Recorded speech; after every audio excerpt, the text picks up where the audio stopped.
finale of the triple header on Friday night. The Utah Jazz at home with a chance to close out the LA Clippers. Utah -6, 192.5. There's some 5.5s out there. There's some 193s out there for the total. The prevailing number 6 and 192.5. Of course, Utah winning game 1. The Clips winning game 2 and 3, seeming like they're in control. Nope. The Jazz come back in game 4 and then steal one again on the road in game number 5. Their second victory in LA, and now the Jazz with a chance to close them out in what has been a very tight series, despite the injuries. You know, Blake Griffin out. All right, Rudy Gobert got hurt. All right, but every single one of these games has been decided by 8 points or less.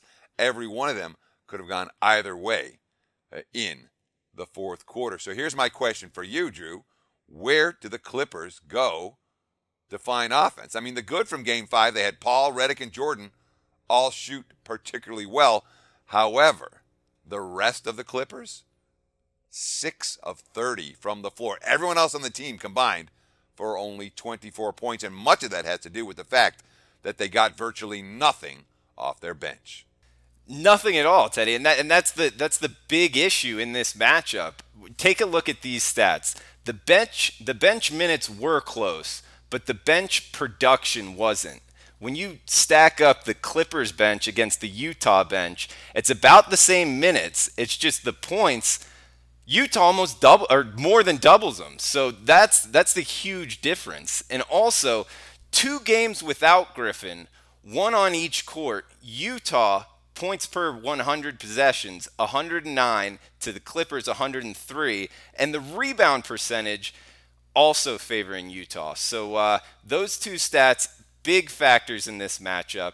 And also Chris Paul, effective despite being surrounded, pressured on defense. And really, are there any other options? I mean, for the Clips right now, the one option they have offensively, they have to get Jamal Crawford going in this one. But in order to get Jamal Crawford going, they have to have him on the floor. And Crawford has had a real problem trying to defend Joe Johnson. That's why they had to put him on the bench for extended stretches. Johnson's been a monster. 91 points in 160 minutes in this series. A 60.2 true shooting percentage. He's been the go-to guy for Utah at crunch time. Quote, Doc Rivers, if this was the regular season, you would keep saying, if he's going to keep making those shots, we're going to keep playing that way. But in the playoffs, you make adjustments. We will. Here's Jamal Crawford's quote. He's a guard, but he's a bigger size guard. That it makes sense. When you double team, he can make the right reads. When you don't, he has a size advantage against everyone. And that's something that Joe Johnson has had in his repertoire throughout his career. You know, a 6'7", a guy who's just gotten bigger and bulkier. He is a tough matchup for any opposing guard. And the Clips, well, Doc Rivers said they have to make adjustments. We haven't seen those adjustments yet.